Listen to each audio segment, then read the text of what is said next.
story. Our focus today is on the Prime Minister's trip to the United States of America. Let's bring up what we're looking at on the broadcast this evening. Narendra Modi is in the United States of America ahead of the United Nations General Assembly, meeting with American President and Vice President Joe Biden and Kamala Harris. This is perhaps one of the most significant trips to the United States of America, coming as it does in the aftermath of the rise of the Taliban and the free-falling situation in South Asia. We're also looking at an emboldened Pakistan and a terror state quite literally governing Afghanistan. Now, we're also looking at a very intriguing conversation. Will India say yes to what Blinken has described as a deeply engaged discussion on the issue of bases for reconnaissance and possible drone strikes? We don't have any official word on this from India, but it is something that is being discussed. There's also a growing China-Pakistan nexus after the developments in Afghanistan. This has got a fillip. Will this push India even closer to America? And isn't the United States of America much more enfeebled today after what's happened in Afghanistan? What's at stake for India? Let's bring up a panel of experts on the program today to look at this particular issue. We're joined by Jonah. He's a strategic affairs analyst and author, has formally advised Joe Biden when Biden was the head of the Senate Affairs Committee on Foreign Affairs. Padma, veteran journalist, has covered the diplomatic beat for decades. Navtej, Sarna, old friend, also ambassador formerly of India to the United States of America. And Thorny, Wall Street Journal columnist and policy analyst, is with us as well. Navtej, and we'll also, I think we lost General Hasnain. He should be rejoining us in a few moments. Navtej, let me start by asking you whether this trip is perhaps different. And, you know, as ambassador, you would have seen many trips by different heads of state. This is different. And it comes, you know, in a sort of volatile security context, perhaps more than ever before. Or would you say that our memory is short-lived and this is no more dramatic than previous trips? How do you look at this? Wait, hang on. Let me just unmute. Okay, you're yeah, go ahead. You're muted at your end, Navtej. Yeah, thank you, Barkha, and lovely to be here on your show. I wouldn't call it dramatic, but it certainly is a very, very important trip because, I mean, all heads of state and government trips are important, particularly to the United States. But I think the setting of this trip is very important. As you mentioned, you know, the repercussions of Afghanistan are still being played out and will be played out for quite some time. But it's also a trip with many firsts. This is the first time that Prime Minister Modi is meeting President Biden as during the Biden presidency. He's met him before as a vice president. This is also the first in-person Quad meeting that is going to be held. And that, I think, is an important thing given what's happening, not just in Afghanistan, but in the Indo-Pacific. It's also an important important visit because of the repercussions of COVID-19 all over the world. The entire vaccine issue, in which India is a major player, as well as, you know, some would say, you know, a country which has suffered tremendously and has the potential to sort of make up in different ways. So I think the effect on the economy, the effect on the health systems, the effect on the geopolitics and the geoeconomics is all going to be played out. And let's not forget the aspect of climate, which, you know, has only been heightened by COVID-19 pandemic and is now going to be coming up in a major way in November. So all eyes are going to be on COP26. So in many ways, this is more than just a prime ministerial visit to the United States, which it itself is always important. At the same time, it doesn't have some of the elements of a normal visit. You know, there's no major community event. There's no major business event. Of course, he's meeting a handful of CEOs. So I think the focus is going to be more strategic, more geopolitical, and more and wider than merely a bilateral vision. Yeah, that kind of lays out the broad framework. But I think what a lot of Indians will immediately care about is the security situation in our region, what's happening in Afghanistan, what that means in terms of an emboldened Pakistan, and of course, the nexus between Pakistan and China. Sadanand, in your most recent column in the Wall Street Journal, you made the argument about how the United States of America may be moving in a direction that actually hurts India and helps China. And I would agree with that. And I actually think that they're going to repeat and double down not just on the mistakes in Afghanistan, but also decades of mistakes in Pakistan. Given that, should we be lurching even closer to the United States of America? And I guess the real question is, do we have an option? I mean, there aren't too many options to go around right now. Yeah, I mean, I think in some ways India is between the proverbial rock and a hard place. You have a very aggressive China on the borders, nibbling at Indian territory in the Himalayas, refusing, frankly, to vacate on land that it has encroached upon. You have a tightening Pakistan-China relationship, and then you have this sweeping Taliban victory in Afghanistan, which is a victory for Pakistan, which of course has sponsored the Taliban for many years, and is also through Pakistan a victory for China. So I think India does find itself in a tough security position.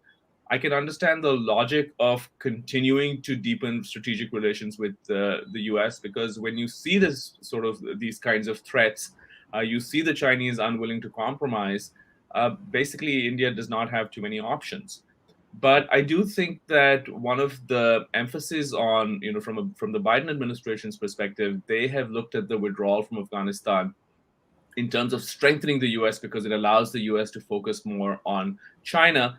I believe from an Indian perspective, that's simply not true, because what it ends up doing is sucking up so much energy and focus on India's western borders.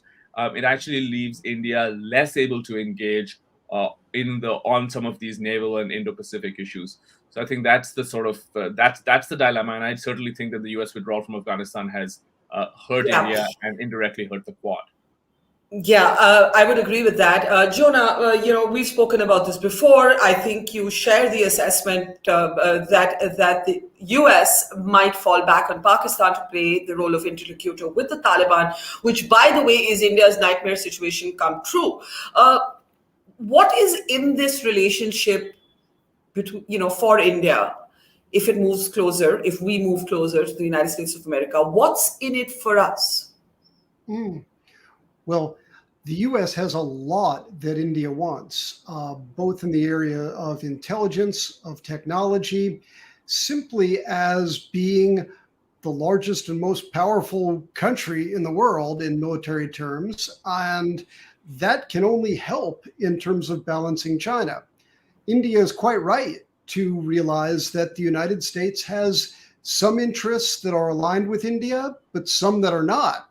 So I don't think anyone in New Delhi is advocating an alliance. India doesn't do alliances. But I think a closer partnership would probably serve both nations well. Yeah, I do want to examine in later in the program, when you say that America has a lot of things that India wants, there is also one view, Navtej, briefly before I go to General Hasnain, that actually this might be the time to reinvest more in Russia. You don't want, for example, the Russians also moving closer to the Taliban-led government in Afghanistan, which could well happen, which is probably already happening.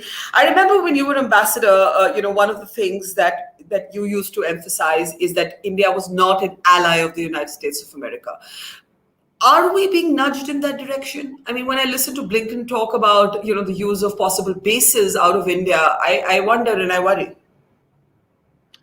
Well, I think, Barkha, the United States knows full well that India is not a country which will become an ally. So that's why it's called a partnership and a strategic partnership. And how these elements play out is really a function of how much we want to agree and how much the US has on offer. But I agree with you that it's a very narrow space of maneuver in today's sort of multi-vector diplomacy. And I think India has no choice but to make sure that the relations with Russia do not falter.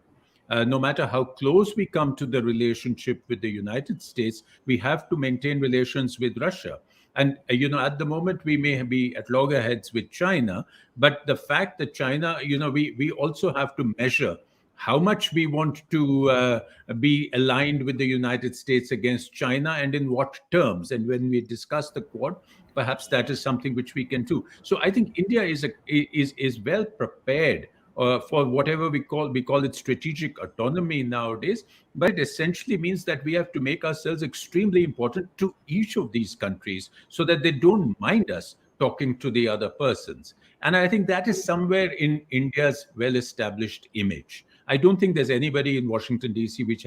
who has any illusions that India can become a treaty ally beyond what so we have moved in the last 10 years, but yes, we have moved with a lot of caveats, and we have, and when we haven't been able to keep the balance, we have suffered. Yeah, so I think but that balance, General Hasnain, that balance, it's increasingly difficult, and go ahead. Yeah, it's increasingly difficult. For instance, the entire CAATSA issue, we've seen that. They are aware that we have Russian weaponry, and we have bought major Russian weaponry, but that doesn't mean that we can take it for granted that the United States will accept that. We have to continue working on that aspect, and that's just one example in a broader, and India is in that kind of a place where we need to be playing all cards. Yeah. Now, this playing of all cards, General Hasnain, and the multi-vector diplomacy that Navtej speaks about would be entirely upended if we actually assented to bases that allowed over-the-horizon strikes, reconnaissance, and drones. Yet we have Antony Blinken going on record to say that there have been deep discussions, not even cosmetic discussions, but deep discussions on this. Can you explain what this would mean, and if we said yes, how big a shift it would be in our policy? Thank you, Barkha. Thank you for having me on the show. A very, very pertinent question. And I take you back to 1990, if you remember. The first time during the first Gulf War, the only thing that the only concessions India gave to the United States was not bases, but refueling facilities at some of our airfields. That's about all the level to which we went. Now the situation 30 years later is something a little different. The United States today has attempted to try and get bases in Pakistan, because the world today is not all about boots on ground. It is a lot to do with the ability to put munitions on the ground, rocketry, missiles, drones, and of course air power. A lot could have been achieved if the Pakistanis had accepted the American proposals. Perhaps the American capability to carry out surveillance and anything else in terms of controlling the situation in Afghanistan would have all been possible. But that did not happen, despite the fact that way back 20 years ago, the United States did threaten, if you remember, Richard Armitage threatening the Pakistani leadership to bomb them back to the Stone Age. This time there was no bombing back to the Stone Age. This time the offer came to India.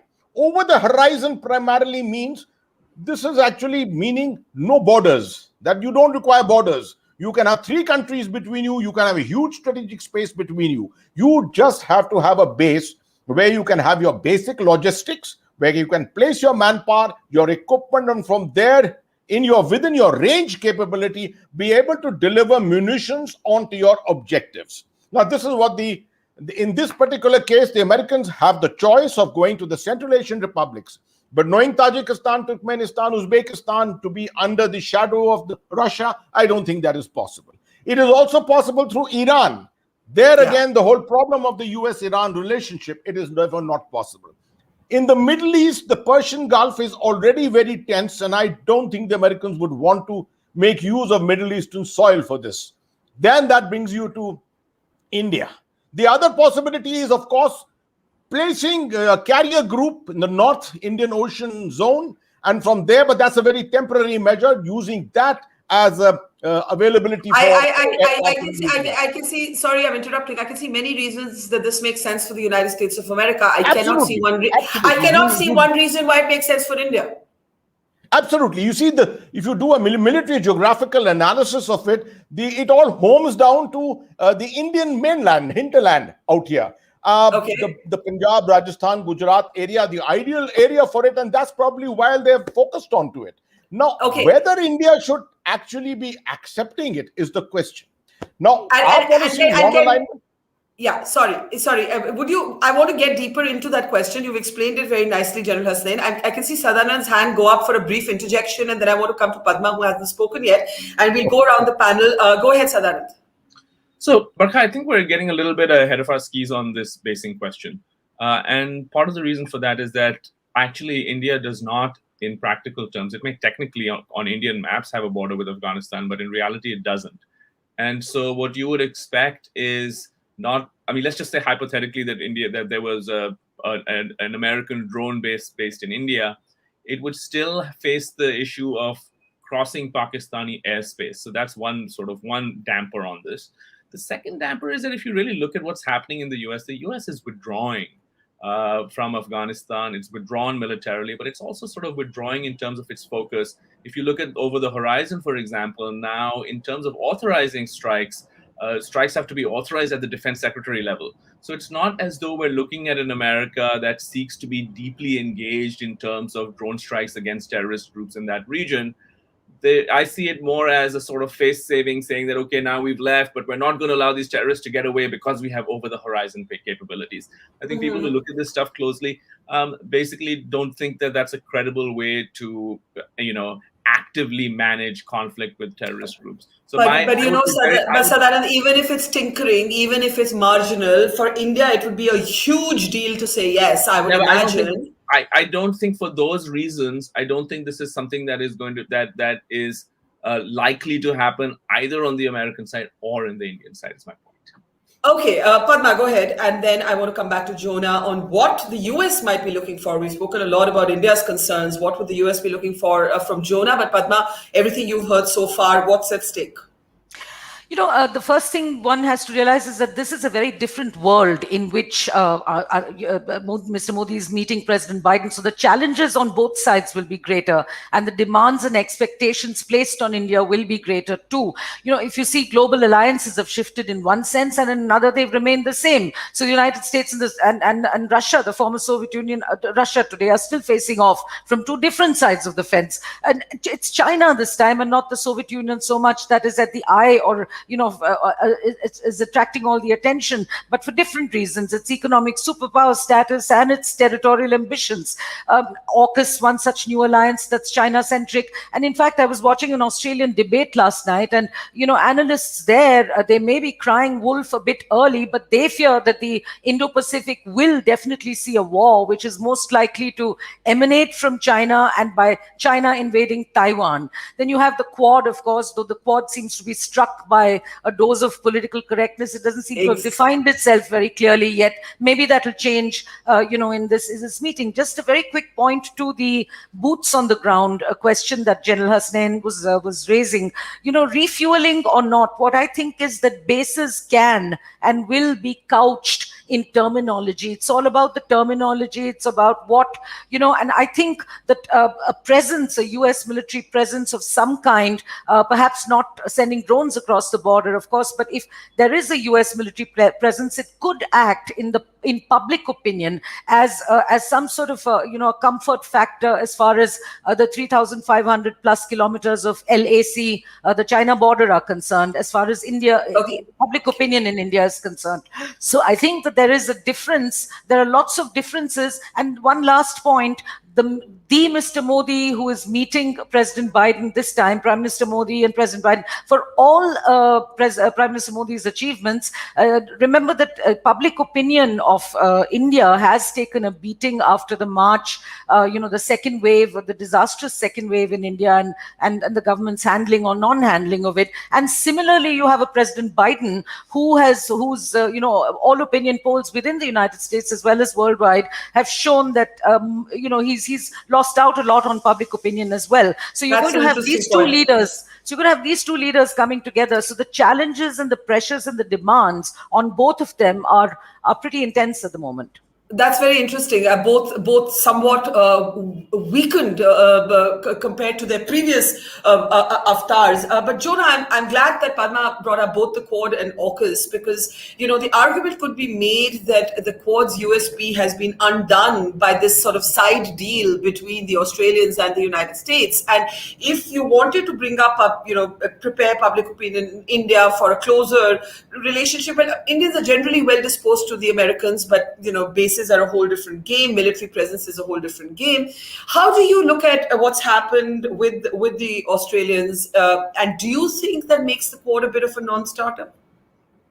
I don't think that the AUKUS deal and the whole dust up with France really affects India very much at all. I think this is more of an Australia decision, which actually makes a lot of sense for Australia. And yes, it could have been handled more diplomatically in vis-a-vis France, but I don't really read anything that affects India into this. Also, I agree with Sarna's point about basing really not making a whole lot of sense for either the US or for India, for the simple reason that any flights would have to overfly Pakistan, and that just seems to be a highly unlikely thing. I think the most. Why do you think Blinken would mention it and be so specific and say it? We're looking at Northwest India and so on. Why would he be so specific in his comments? Well, all he said was that that they were looking at it. That's the kind of thing that one raises in diplomatic circles, as Navtej knows, all the time. One can be engaged in all sorts of discussions, and a lot of that can be for messaging purposes, for a whole variety of reasons. But I do want to make one point bearing on what Padma and what Navtej have noted, which I think really, I hope that Prime Minister Modi and President Biden are talking about, which is cooperation for COVID. Because we can talk about security, we can talk about counterterrorism, but right now in the United States, the US is losing a 9/11 toll of citizens every 2 to 3 days. India is suffering an enormous, even far higher toll at various points in the past few months, and neither country is out of the woods. We have the ability to join together. The US and India are two of the largest vaccine manufacturers in the world. India is the largest vaccine manufacturer. And there is no way that any nation can beat COVID unless every nation beats COVID. And that's an achievable goal, but it's not achievable without cooperation and leadership. So I really hope that that is at the top of both leaders' agenda. Well, I mean, that's a great point. COVID, climate change, those are issues that really matter to people. But somehow my suspicion is that it's the strategic and security conversation that's going to get at least media attention. It's a very, very top of the mind, given how turbulent the neighborhood, the immediate neighborhood, the sense of security in India is. Navtej, how do you see Quad? We're all focusing on the bilateral. The Quad seems to have lost some of its sexiness. You're on mute, Navtej. Well, I think, Barkha, the Quad actually is sort of coming into its own rather than losing out. And I'll come to the AUKUS angle. But I think if you take the AUKUS out of the equation, the Quad has actually moved pretty fast since 2017. If you recall, in the Quad 1.0, it was scuttled before it was formed because nobody was really aligned to the same extent on China. Now, the difference this time is that all the countries are more clear-eyed about China's intentions and China's aggression. And therefore, for each of their reasons, India because of Ladakh, etc., each country has its own reason. Australia has been beaten around all over the place.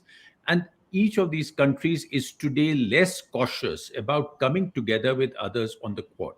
And the Quad is moving according to its level of comfort. It's moved from officials to ministers to leaders within 3 years. So I think it's adopted a civilian sort of quote unquote a civilian agenda.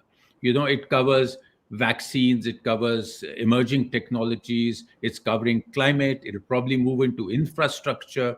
And even that I feel is not easy to handle. because there are issues in each of these things. We've never worked together as 4 countries. Even bilaterally, we haven't worked together, say, in projects in third countries of connectivity. So it's not going to be easy. So I think so far so good. I think it has to be built quietly. What AUKUS, I know we have said that it's not relevant and it doesn't concern the Quad. My only thing is that it will make it more difficult for Quad to disguise its security face. So far, we've been underplaying the security face, and that suits India. It gives us more ego room for the multi-vector diplomacy. But now our Malabar has become a 4-country exercise. Second year running, Australia has joined. So that's almost become a Quad naval exercise. Now, 2 out of 4 Quad members are in a new security alliance. Japan has supported it. So that makes 3. So now it's going to be very difficult. China is going to tar both the Quad and AUKUS with the same brush. So it's going to be more difficult for us to soft pedal it. So I think it'll be interesting how the AUKUS plays out in the Indo-Pacific, how the ASEAN countries react, how the non-proliferationist angle comes in. I think it's going to make things very interesting in the Indo-Pacific, and our choices, I believe, are going to become starker. They're not going to become easier. I agree, and starker, and I would say more limited, General Hasnain. Barkha, So I agree entirely with. I agree entirely with what Navtej Saab has just said. The aspect of Quad, you must remember, the presence of India adds to the Indo-Pacific side of it. Remember, the Indian Ocean, Southern Asia, South Asia, this is a very important component of this entire thing of containment of China. And without India as a part of the security matrix, you are really going to find that this is going to become a Pacific affair. So Quad will not lose its significance at all. What I see AUKUS as primarily is an early manifestation and early realization of a core element within the Five Eyes arrangement. The Canadians are not there, and New Zealand is not there because they've opted not to be there, obviously. These 3 nations, among the Five Eyes, now the 3 Eyes as such, have come together, securitized it. They have a broader understanding, better understanding, easy coordination. The presence of Japan and India makes it a little larger, makes the coordination a little more difficult. So I would say Quad has its own place and will come in its own time. AUKUS is an early manifestation of what the US was looking for immediately after its withdrawal from Afghanistan. Okay, Padma, let's bring you in, and then I do have to take last comments. This is a very sort of macro discussions thus far because there's so much on the table. But what I want to focus on in the last few minutes is what are going to be the thorny issues, what are going to be the unpleasant conversations in the room between the 2 countries. Padma, I'll start with you. Thanks. I was coming to that. What are going to be India's counter demands, let's say? For instance, we've been asking for action against Pakistan-sponsored terrorism for a very long time. Will the United States recalibrate its ties with Pakistan? You know what? I don't really think so. Much though the United States may want to do that, Pakistan has become somewhat of a bad habit. So much of US policy in this region has been dependent on Pakistani support. That relationship is far from over. I don't see it as a chapter as of now. Afghanistan itself is far from over, as we have said here in this forum before. So I think the Pakistan relationship is going to continue. The second thing is, is there going to be any action against Chinese incursion across the LAC? Highly unlikely, of course. Though US or French military presence in the immediate region, if not on Indian soil, may help curb that to an extent, as I said. And, the point I wanted to make was I want to refer to what Jonah said about the United States' largest, about overflights across Pakistan. I think we should also remember that there are a lot of very important military bases in the region, like Diego Garcia, which is considered one of the largest US military bases overseas. And there are plenty of others in the region. So I think they will see heightened activity also simultaneously. And one last point, which Navtej made, he was pointing out to the fact that China is it's a China-concentric policy in many ways for many countries now. But Yeah. I'm afraid, Navtej, there's this whole NATO bloc, as you know, there's Germany, there are some very powerful countries there that simply seem very reluctant, to take this position, to take such a firm position against China. So I think this time it's, if there is any China-centric policy, it's probably much more so in the United States or elsewhere than its allies. In other words, its allies, its global allies, Yeah. its Western allies are not exactly on the same page as the United States are as far as China is concerned. Okay, I've just literally got 3 minutes left. So, Jonah, I'll start with you. I think one of the points that Padma made that we haven't spoken about, one is both Biden and Modi being relatively weakened, in popularity or perception in the narrative around them ahead of this meeting.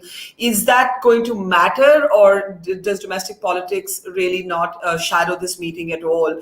And what might you think is the toughest conversation that will take place between both men? And I should say also when Kamala Harris and the Prime Minister meet, not just the men. Yes. First, I don't think that the domestic political equation is really going to affect things for either leader. I think that when they sit down in the room together, neither one is really going to be caring about that aspect of it. I think that the uncomfortable conversation will be, as Padma has suggested, what happens with Pakistan. I think that from the Indian perspective, there will be an argument of now is finally the time to get tough with Pakistan. But the harsh reality will be that the US will remain reliant on Pakistan to a greater degree than either country, India or the US, might wish. Yeah, that is absolutely on point. And Navtej, we spent years talking about de-hyphenating that relationship. Are we completely back in a way to the age of hyphenation in just a different framework? But actually, the most important thing for Indians today, apart from education and visas and economic discussions, would be security, and it would take us right back to Pakistan. No, I think Pakistan is going to be a very important aspect of the security discussions, particularly because of Afghanistan. And I wouldn't call it an hyphenation again, but there is a tendency in Washington, D.C. to, look at Pakistan selectively depending upon what is the tactical need. So I'm sure that the Indian delegation will make it a point to remind the United States interlocutors of the real nature of Pakistan and not to make tactical concessions. I think that's going to be a very major thing. And there are places to work at in, FATF, on other aspects, because that doesn't help anybody. I think the US also needs to make sure that Afghanistan doesn't again become a hotbed of terrorism and starts targeting them and other countries. So I think that will be the argument. I absolutely agree that there are countries which are left out on the China issue, and I think India itself would like to be on anti-China without saying so. So that's we are also somewhere in that area. But I think another important aspect, and this is to some extent a difficult conversation, is the vaccines. Yes. Because we have issues of export of vaccine, we have issues of raw materials, we have issues of the WTO issue in vaccines, and still we are expected to produce 1 billion doses for the Quad in 2022. So while we would like to do that, we need to be enabled to do that. So I think that will be another major issue which will have to be pushed. Okay, General Hasnain, vaccines, Pakistan, some concerns about AUKUS. These issues of vaccine, Pakistan have been discussed sufficiently. I think I'd flag 2 more issues for your viewers. First is CAATSA. We ought to remember the S-400 system is going to be delivered next year.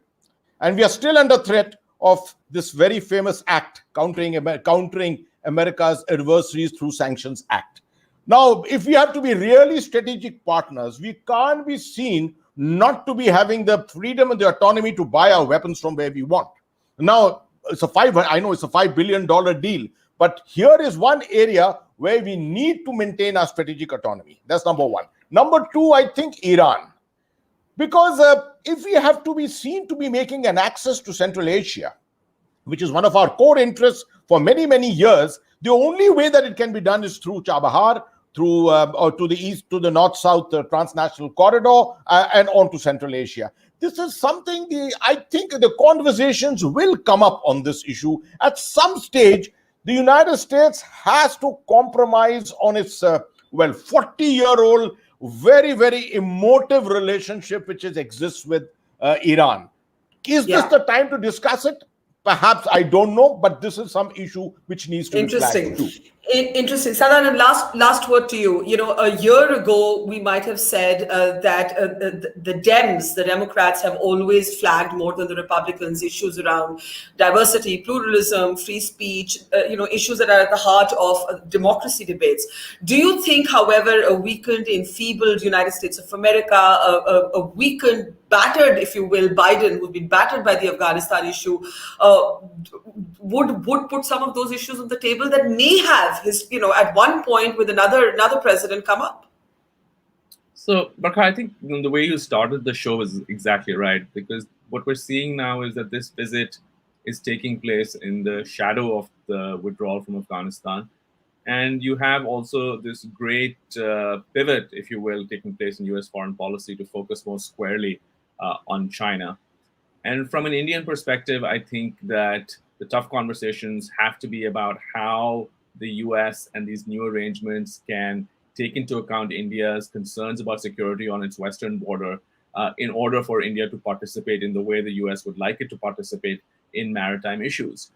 As a result, and I was struck by this too, but in our entire conversation, we didn't say a word about human rights, democracy, or pluralism issues, and we didn't say a word about trade, which is another big issue that we've talked about in the past.